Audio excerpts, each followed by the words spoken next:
Hi, I'm Xu. I chose topic A as my presentation, and I'm going to talk about polar bear. Here is my presentation outline. For part 1, I'm going to talk about some polar bear facts. For part 2, I'm going to present you threats towards polar bears.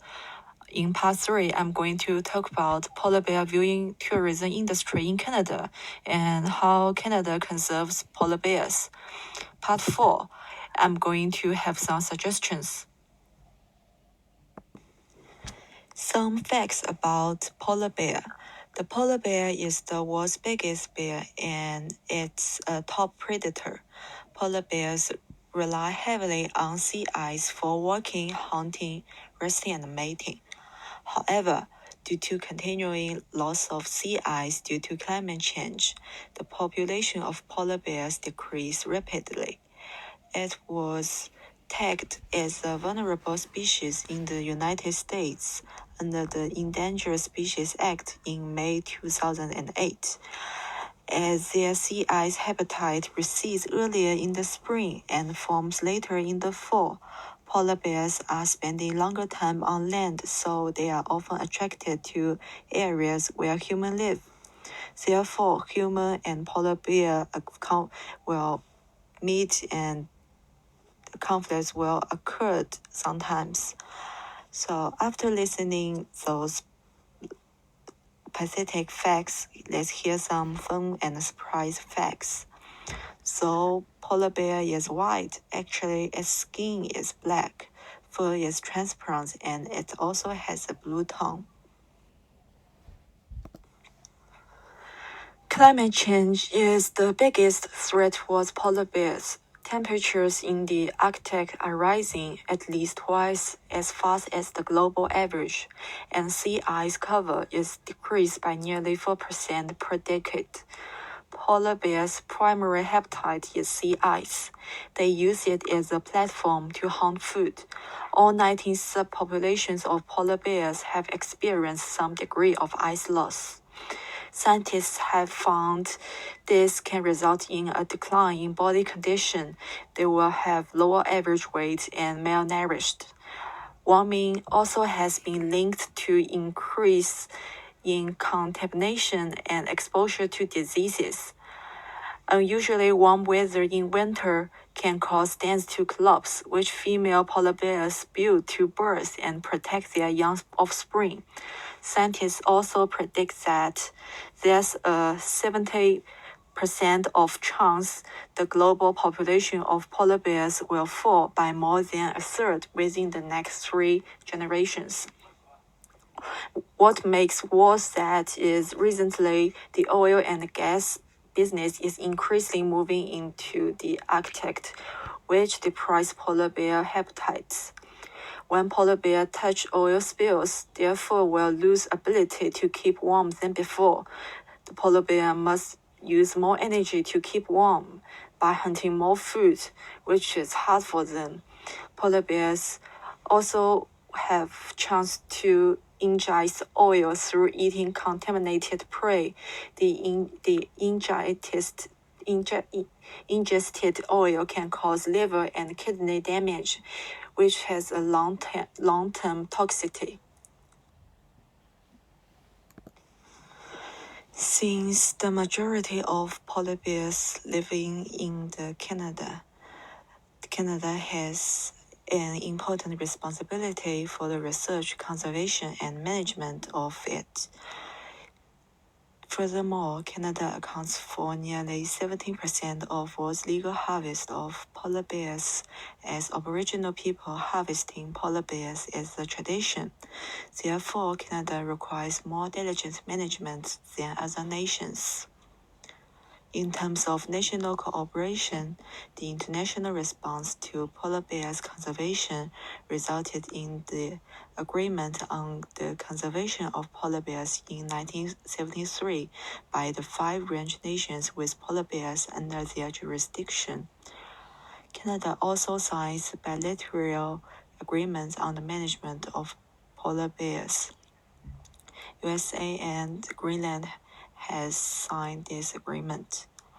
Canada also do research with the International Union for Conservation of Nature.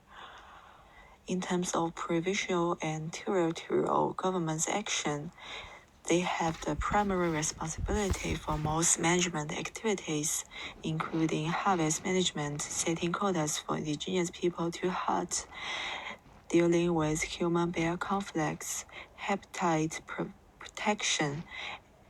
Also, research and monitor wildlife management boards play a central role as decision-making bodies. Churchill is one of the best places in the world to see polar bears. It has been recognized as the polar bear capital of the world. Between October and November is the best time to see polar bears in Churchill. Churchill has developed tourism industry for viewing polar bears since 1970. Visitors from all over the world journey to Churchill to witness these spectacular animals. It is estimated that the value of polar bear observation in its natural habitat in Churchill is about more than $7 million every year. As the population of Churchill residents is only about 900 people, polar bear viewing has already been their major income. To attract more people, some media use the last chance tourism as a title to catch people's attention.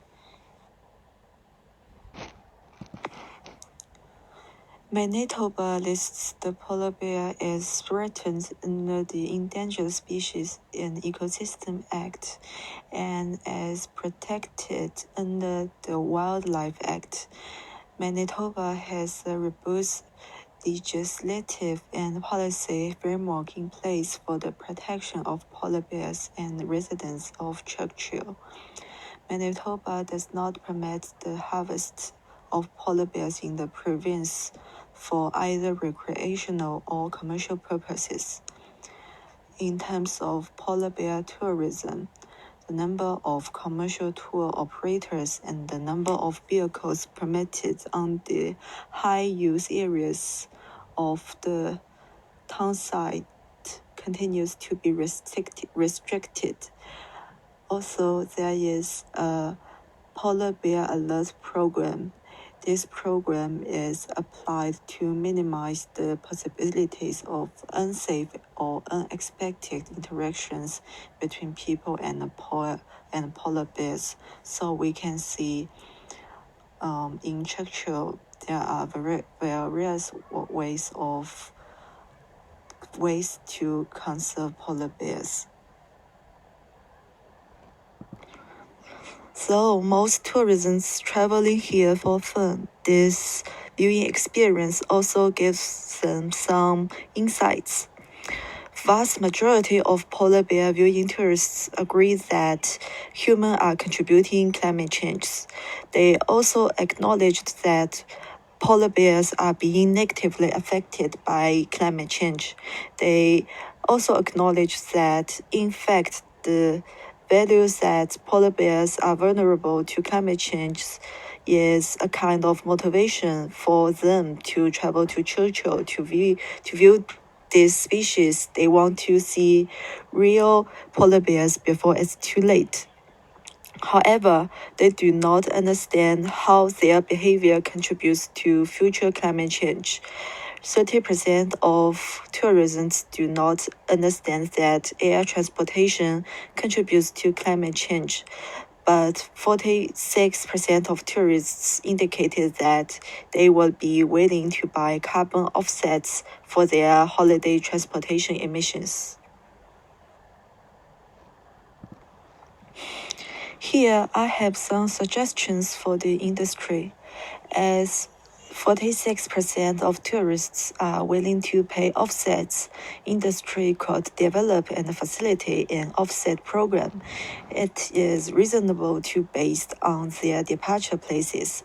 For example, for abroad tourists, we charge more as they create more carbon emissions during the traveling. Also, it is urgent to stop using the last chance tourism as a title to attract them, as those tourists have admitted that they are attracted by this title. It gives them an emergency that they do not want to miss them. While viewing, there are too many ways of viewing. We can reduce them or use electronic vehicles instead. Providing climate change learning course during the trip might be a good way to let them understand how their daily behavior has already harmed to those animals. Polar bear is the most affected species by climate change. With the melting ice, they have limited opportunities to hunt for food. So Canada has already taken many actions to conserve them, and their tourism industry gives them more attention. This paradoxical issue still affects them. More solutions should be taken to mitigate carbon emissions in polar bear industry. So the Paris Agreement and COP26 has already announced that we should limit our temperatures increase below 2 centigrades. We still don't know how long those animals can survive. Maybe for this moment, this is truly their last chance to survival. So let's change our daily behavior now. Thank you for listening our presentation.